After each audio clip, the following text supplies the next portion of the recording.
సరిగ్గా 10 ఏళ్ల క్రితం ఈ ముగ్గురు అప్పుడు రాష్ట్రం కొత్తగా డివైడ్ అయిన నేపథ్యంలో కొత్త రాష్ట్రం, కొత్త అవసరాలు, సమస్యలు వీటన్నిటినీ పరిష్కరించాలంటే ఒక బలమైన పొత్తు, అందులోనూ జాతీయ స్థాయి నాయకత్వం ప్లస్ రాష్ట్రంలో సీనియర్ 40 ఏళ్ల అనుభవం, అప్పటికి 35 ఏళ్ల అనుభవం లేదా 40 తెలియదు, 2 సార్లు అప్పటికే ముఖ్యమంత్రి చేసిన అనుభవం ఉన్న చంద్రబాబు నాయుడు ఇక్కడ సీనియర్ నాయకుడు, జాతీయ స్థాయిలో కేంద్రంలో అధికారంలోకి రావాలనుకున్న బీజేపీ. మేము దీనికి సరైన సొల్యూషన్ చూపుతామంటూ వీళ్ళకు తోడుగా పవన్ కళ్యాణ్ను పెట్టుకొని ప్రత్యక్షమైనది. ముగ్గురు కలిసి తిరుపతిలో సభలో ఆ రోజు మాట్లాడినది లేదా అప్పుడు జరిగిన ఆ సభ ఇవన్నీ గుర్తుకొస్తాయి ఎవరికైనా. సరిగ్గా 10 ఏళ్ళు, 10 ఏళ్ల తర్వాత అదే నాటకం. ఏమంటే నాటకంలో తేడా ఆ రోజు బహుశా కొత్త పెళ్లి కాబట్టి ఊపు మీద ఉన్నట్టున్నారు. ఈసారి కొంచెం వెళ్ళే మొత్తం డీలాగా కేవలం ప్రజలను మోసగించడానికి లేదా మోసగిస్తున్నామనే స్పృహ ఉండే మొహంలో కనపడే ఇది కానీ ఒక గిల్ట్ కానీ అలాంటివి ఏదో ఛాయామాత్రంగా కనపడినట్టుంది. ఈ సభలోకి వచ్చేసరికి ఆ రోజు ఉన్నంత ఉత్సాహం లేదు, ఆ ఊపు లేదు, ఉండే అవకాశము లేదు. నాటకం అని ఎందుకన్నామంటే పొత్తులు పెట్టుకోవడం కొత్త కాదు. సరే, ఎన్నికల్లో పెట్టుకుంటుంటారు. చంద్రబాబు నాయుడుకి అయితే అసలు కొత్త కాదు. ఆయన పెట్టుకోకుండా ఎప్పుడు రాడు. పెట్టుకున్నా కూడా ఫెయిల్ అయిన సందర్భాలు ఉన్నాయి. పెట్టుకోకపోతే అసలు ఊసులో లేకుండా పోయిన సందర్భాలు ఉన్నాయి. మొత్తం ఎక్కువ అవే ఉన్నాయి. కానీ ఊతకర్రల సాయంతో ఎడవర అధికారంలోకి రావడము, వాళ్లను మార్చుకుంటూ ప్రతిసారి ఆ ఊతకర్రలను మార్చుకోవడము, ఇది ఆయనకు అలవాటు.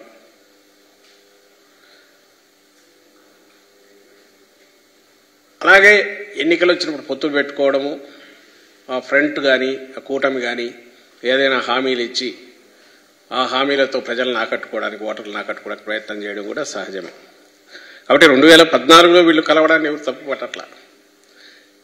కానీ వచ్చిన తర్వాత అధికారం ప్రజలు అప్పగించిన తర్వాత ఆ కారణాల వల్లనో డిఫరెంట్ వేరియస్ కొత్త వీటి వల్లనో మేము ఆ రోజు పోటీలో ఉన్నాం. వీళ్ళందరూ కలిసిన కేవలం 1% ఓట్ల తేడాతో అధికారంలోకి వాళ్ళు వచ్చారు. మేము ప్రతిపక్షంలో కూర్చున్న వైఎస్ఆర్ కాంగ్రెస్ పార్టీ. నాటకమని ఎందుకు అనుకుంటున్నామంటే ఆ రోజు ఏవైతే హామీలు ఇచ్చారో ప్రత్యేక హోదాతో సహా ఇవన్నీ కూడా తర్వాత ఏమయ్యాయి. అలాగే ఆ కూటమి అధికారంలోకి వచ్చాక ఇక్కడ బీజేపీ వాళ్ళు పార్టిసిపేట్ చేశారు కేబినెట్లో, మంత్రివర్గంలో. కేంద్రంలో చంద్రబాబు నాయుడు గారి పార్టీ, తెలుగుదేశం పార్టీ ఎంపీలు వాళ్ళను అక్కడ కేబినెట్లో భాగస్వామ్యం తీసుకున్నారు. సో ఇది నిజమైన కూటమి లాగే నడిచింది. అలాంటి వాళ్ళు ఇచ్చిన హామీలు ఏమాత్రం అమలు చేశారు. అలాగే 2014లో అధికారంలోకి వచ్చిన 3-4 ఏళ్ల తర్వాత, 3 ఏళ్ల తర్వాతనే విడాకులు తీసుకొని మళ్ళీ పక్కకి వెళ్ళిపోయాక అసలు ఎందుకు వెళ్ళిపోయారు. అలాగే 2019లో సరే ఆ విడిపోయిన తర్వాత ఎన్నికల వరకు ఆల్మోస్ట్ బండబూతుల్లాగే తిట్టుకున్నారు.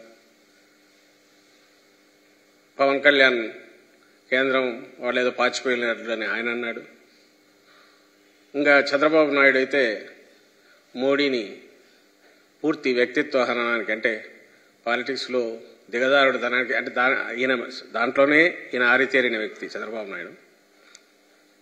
క్యారెక్టర్ అసాసినేషన్లో ఆయన కానీ, ఆయన సపోర్ట్ చేసే మీడియా కానీ, ఆ ముఠా మొత్తం ఏకంగా మోడీ మీదనే బాణాలు ఎక్కువ పెట్టి ఏమేమి మాట్లాడారో ఇప్పుడు కూడా సోషల్ మీడియాలో బాగా సర్క్యులేట్ అవుతూనే ఉన్నాయి.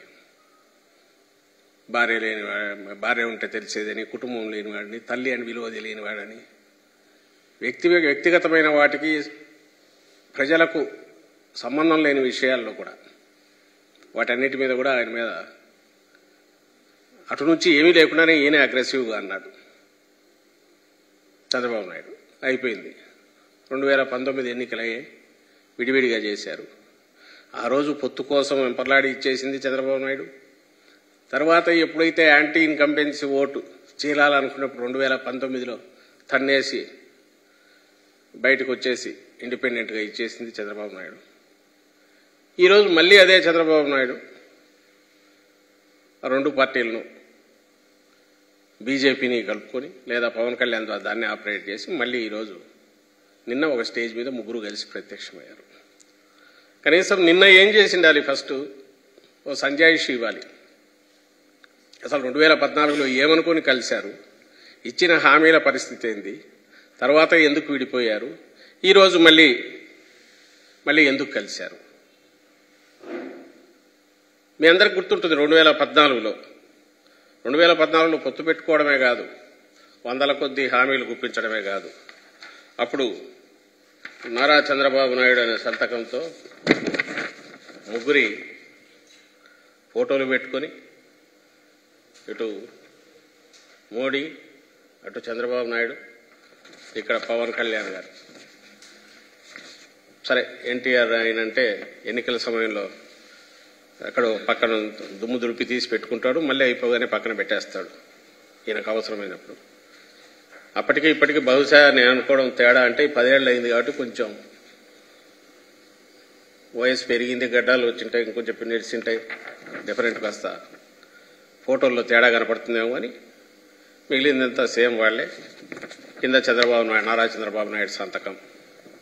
ఇది క్లుప్తంగా మేనిఫెస్టోలో ముఖ్యమైన హామీలు అవి ఇక్కడ పెడుతూ వీటన్నిటికీ మాది పూచి అని ఆ రోజు రాష్ట్రం అంతటా ఇల్లు మొత్తం పంచారు. దాంట్లో 4-5 చూస్తే ఇవి కాక 600 హామీలు ఇచ్చినట్టున్నాడు మేనిఫెస్టోలో. లేకపోతే అదైతే ఇప్పుడు దొరకట్లే. ఇదేమంటే అప్పుడే తీసి పెట్టుకున్నాం కాబట్టి ఆ తర్వాత డిలీట్ చేసేశారు మేనిఫెస్టో. ఇందులో రైతు రుణమాఫీ ఉంది, డ్వాక్రా రుణాల రద్దు ఉంది, ఆడబిడ్డ పుట్టగానే 25,000 రూపాయలు వేస్తామనేది ఉంది, జాబు కావాలంటే బాబు రావాలనే దాంతో ఉద్యోగం వచ్చే వరకు నెలకు 2,000 రూపాయలు నిరుద్యోగులకు ఇస్తామనింది, అర్హులందరికీ 3 సెంట్ల స్థలంలో ఉచితంగా పక్కా ఇళ్లు కట్టిస్తామనేది. ఇవి దీనిలో ఉన్నవి. ఇదే ఎందుకు చూస్తున్నారంటే ఇక్కడ బాగా ప్రామినెంట్ గా ఇంటింటికి పంచినారు, ముగ్గురు ఫోటోలు పెట్టినారు, అండ్ చంద్రబాబు నాయుడు సంతకం కూడా ఉంది. అందువల్ల దీన్ని చూపిస్తుంది. దీనికి సంజాయిషి ఇచ్చి ఉండాలి, ఎందుకంటే ఇవేం జరగలేదు కాబట్టి. ఏదర్ 1,00,000 కోట్ల దాకా ఉన్న రైతు రుణమాఫీ అరాకొర 10,000, 13,000 జరిగినట్టుంది 5 ఏళ్లకు. మీ బంగారం కూడా ఇళ్లకు తెప్పిస్తానన్న దాంట్లో అంతా కలిపితే 1,00,000 కోట్ల పైన ఉంది. దాంట్లో ఇచ్చింది 15,000 కోట్లు, 13,000 కోట్లు నాకు తెలిసి 5 ఏళ్లకు. ఇంకా మిగిలినవైతే అసలు ఏదీ లేవు. ఇంత అబద్దాలు మోసపూరితమైనవి ఇచ్చి పైగా ఆ కూటమి అనేది కూడా పూర్తి 5 ఏళ్లు కూడా ఉండకుండా మళ్ళీ ఇప్పుడు ఏ మొహం పెట్టుకుని ముగ్గురు ఒకే స్టేజ్ మీదకి వచ్చారు. ఈ స్టేజ్ మీద నిలబడి మళ్ళీ రాష్ట్ర ప్రజలకు పిలుపు ఇవ్వగలిగారు అనేది ప్రశ్న. నిన్నటి సభ ఏదైనా అది దేనికైనా ఒక గుర్తుగా దేని ఇండికేట్ చేస్తుంది అంటే అబద్ధాలు, వంచన, అలాగే బాధ్యతారాహిత్యం, అలాగే ఈ రాష్ట్రమన్నా ఆంధ్ర రాష్ట్ర ప్రజలన్నా వీళ్ళు ఏం చేసినా వీళ్ళ దగ్గర చెల్లుతుంది, వీళ్లను మోసం చేయడం చాలా సులభం అనే ఒక లెక్కలేనితనం. ఇది బాగా కనపడుతుంది నేటి సభలో. నిజంగానే మామూలు మనమైనా ఎవరోనా ఇది మనకు ప్రామిస్ చేసి ఆ తర్వాత చేయలేకపోతే నెక్స్ట్ కనపడి మళ్ళీ ఏదన్నా అడగాలనుకున్నప్పుడు ఆ రోజు చేసినప్పుడు చేయలేదు కదా అని అడుగుతాం. మరి రాష్ట్ర ప్రజలు అడగరనుకున్నారా, గుర్తు ఉండదనుకున్నారా, మర్చిపోయి ఉంటారనుకున్నారా? అంటే ఇది అందుకే ఇది లెక్కలేనితనం అని అనిపిస్తుంది. మనం ఏం చెప్పినా చెల్లుతుంది. ఎప్పుడైతే ఇది చెప్పలేకపోయారో, లేదు ఇప్పుడు ఏం చేస్తామనో చెప్తే నమ్మరను కేవలం జగన్మోహన్ రెడ్డి గారి మీద దుమ్మెత్తిపోయడం, నోటికొచ్చినట్టు ఆయన తిట్టడం. నిన్న మీరు గమనిస్తే రాష్ట్ర ప్రజలందరూ చూసి ఉంటారు. చంద్రబాబు నాయుడు కానీ పవన్ కళ్యాణ్ కానీ ఒక రాజకీయ పార్టీ అధ్యక్షులుగానో లేక ఒక రాజకీయ పార్టీ నేతలుగానో ఒక రాష్ట్రం పట్ల వాళ్ళకి ఏదైనా బాధ్యత ఉందనుకుంటే అది ఎన్నికలకు ముందు తిట్టతో మొదలుపెట్టి తిట్టతో ముగిస్తారా? లేక మేము ఏంటి చెప్పుకునో, లేదంటే మేము చేయాలనుకుంటున్నాం, లేదా ఇక్కడ వీళ్ళు చేయలేకపోయారు సో మేము వాళ్ళకంటే బెటర్గా మీకు ఇచ్చేస్తామని ప్రజలకు నచ్చజెప్పాలనే ప్రయత్నం చేస్తారా? అందులోనూ నిన్న 3 పార్టీలు కలిసి పెద్ద ఎత్తున మీటింగ్ పెట్టాలనుకొని అది ఫెయిల్ అయింది. That's a different issue. వాళ్ళు చెప్పిన దానికి అక్కడ జరిగిన దానికి అది డిఫరెంట్ ఇష్యూ. అక్కడికి వచ్చి మాట్లాడిన మాటలన్నీ కూడా ఎల్లో మీడియా అంటే ఈనాడు కానీ, ఆంధ్రజ్యోతి కానీ, లేదా వాళ్ళ ఛానల్స్లో కానీ బ్యానర్ హెడ్డింగ్లో, టాప్ స్టోరీలో పేరుతో 5 ఏళ్ల పాటు అబద్ధాలు ఏదైతే వండి వారుస్తూ పెట్టారో అవన్నీ బట్టి పెట్టి వాటిని వల్లెవేసినట్టుంది. ఆ లక్షణాలన్నీ ఏవైతే వాళ్ళల్లో ఉన్నాయో, ఏవైతే వాళ్ళ స్టోరీలు రాశారో ఆ పైత్యం అంతా కూడా అక్కడ కక్కేసినట్టుంది తప్ప జగన్మోహన్ రెడ్డి గారి మీద వాస్తవాన్ని అయితే అది ప్రతిబింబించదు. వాళ్ళ హాల్యూసినేషన్స్లో వాళ్ళు కొట్టుకుంటున్నారు. ఇన్నాళ్ళు మేము అన్నాం కాబట్టి ఇది నిజం అనుకుంటున్నారు. మేము ఏదైతే అన్నామో, మేము నమ్ముతున్నామో, మేము చెప్పిందే నిజమని అనుకొని వాళ్ళంతటా వాళ్ళు చెప్పి ఆత్మతృప్తి పొందినట్టు కనపడుతుంది. ప్రజలు ఆలోచించారని ఎందుకు అనుకుంటారు? నాకు అర్థం కాదు. జనం ఆలోచించాల. నిన్న అక్కడ సాక్షాత్తు ప్రధానమంత్రి వచ్చాడు. ఆయన ఏ పార్టీ వాడైనా ప్రధాని. ఆ సభ జరిగిన తీరేంది? అక్కడ ఒక ప్రహసనంలాగా మొత్తం గందరగోళంగా జరగడం ఏంది? ఆడలేక మధ్యలో ఓడని ఒకటి సామెత ఉంది. నువ్వు డ్యాన్స్ చేయలేక వాడు సరిగా మధ్యలో కొట్టలేదు, అది వాయించలేదు, వాద్యం సరిగా పనిచేయలేదు, దానివల్ల చేయలేకపోయినా అన్నట్టు. వాళ్ళ మైక్ సిస్టమ్స్ ఫెయిల్ అయితే ఆ కన్సోల్ ఎవడు తీసుకెళ్లి ఎవడు జనంలో పెట్టుకుంటారు. జనం అక్కడ ఎక్కినారు. దానికి కారణం ఏంటంటే పోలీసులు రాలేదని. ఏ పార్టీ దీనికైనా సరే పెద్ద ఎత్తున కార్యకర్తలు చేరిన చోట పోలీసులు ఒక స్టేజ్కి ఉంచిపోలేదు. మా పార్టీ అయినా సరే నచ్చజెప్పాలని చూస్తారు, ఇది చూస్తారు తప్ప ఏదో వచ్చి లాఠీలు పట్టుకుని కొట్టరు, తొయ్యరు. మనకుండాలి అది. మా సిద్ధం సభలు జరిగాయి చూశారు కదా. అక్కడ కూడా ఎక్కడికెక్కడ వాళ్ళు మా కార్యకర్తలు నిజమైన కార్యకర్తలు డెడికేట్ కాబట్టి డిసిప్లిన్, క్రమశిక్షణ ఉంది. అయినా సరే ఎక్కువ మంది చేరిన చోట ఇబ్బంది లేకుండా చూడడానికి మన ప్రయత్నాలు మనం చేసుకోవాలనే కనీస జ్ఞానం లేకుండా నయం అదేదో పొరపాటున కరెంటు గిరెంటు పోయితే దాన్ని కూడా గవర్నమెంట్ అనడమో మమ్మల్ని అనడమో చేసేవాళ్ళం. దానికి పోలీసులు ఎవరో ఇది చేయలేదని, దానివల్ల అది ఫెయిల్ అయిందని మీ చేతగాంతనానికి ఓ చిన్న సభ అంతా చేస్తే 50,000 60,000 వచ్చింటారేమో, 1,00,000 లోపు. దాన్ని పట్టుకొని అసలు మొత్తం సరే మీ సభ మీరేమన్నా పొగుడుకోవచ్చు, ఎట్టయినా చేసుకోవచ్చు, అది మీ వాళ్ళ ఇష్టం.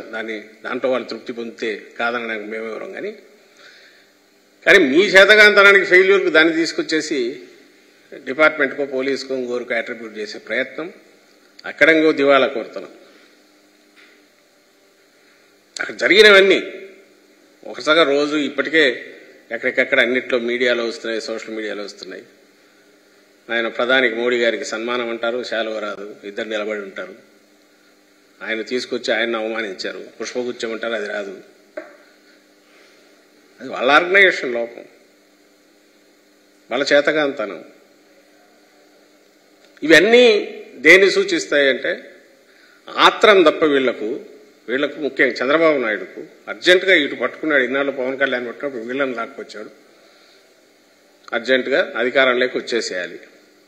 ప్రజలు మళ్ళీ అప్రమత్తులై లేకుంటే వాళ్ళు క్వశ్చన్ చేసేలోగా దడదడగా కొట్టేసి వచ్చేసేయాలి. తాను జగన్మోహన్ రెడ్డి గారి గురించి తనకు పీడకలలు ఏవేవి వస్తున్నాయో అవన్నీ జనం ముందు పెట్టేసి కక్కేసి తొందరగా ఓట్లు ఇచ్చుకొని రావాలి. ఈ ఆత్రం ఏదైతే ఉందో, అందుకే ఆయన ఏం మాట్లాడుతున్నాడో తెలియకుండా ప్రధాని ఈయన చప్పట్లు కొడతాడు. అందరూ గమనించే ఉంటారు.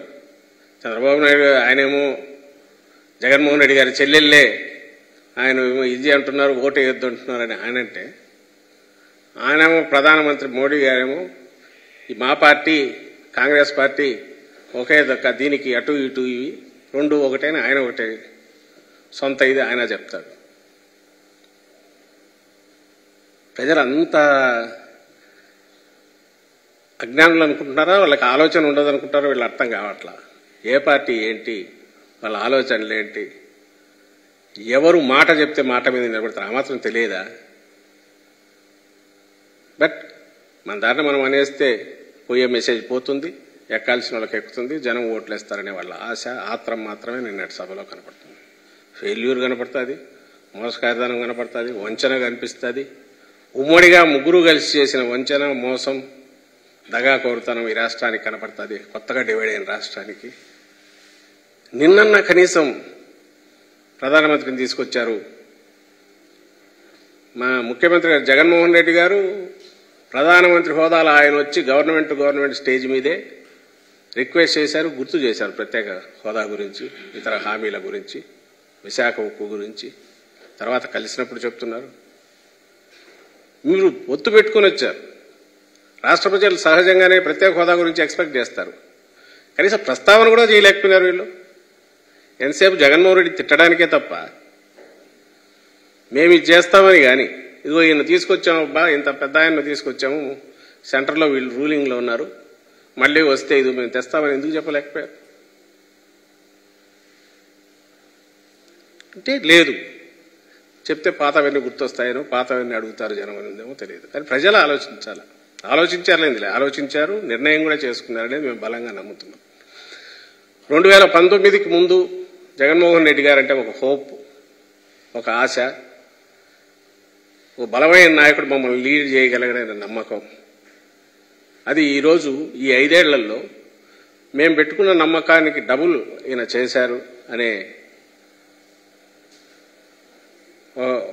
బలమైన తృప్తి ఎన్నుకున్న ప్రజలకు 151 స్థానాలు ఇచ్చినందుకు రాష్ట్ర ప్రజలకు ఈరోజు మిగిలింది. అది మేము ఎక్కడ వెళ్ళినా కానీ, పార్టీ కార్యక్రమాల్లో కానీ, ఇంకో దాంట్లో కానీ ఆ రెస్పాన్స్లో కనపడుతుంది. మీకు సిద్ధం సభల్లో కనపడిన ఉత్సాహం కానీ, రెస్పాన్స్ కూడా అక్కడి నుంచి వచ్చిందే.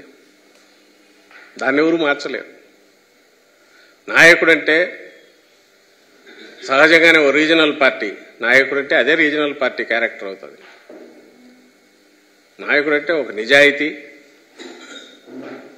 అలాగే ఒక స్థిరమైన ఉండే ఒక నిబద్ధత, అంటే చెప్పిన మాట మీద ఉండడం, బద్దుడై ఉండడం, ఇది కంటిన్యూస్గా ఉండడం.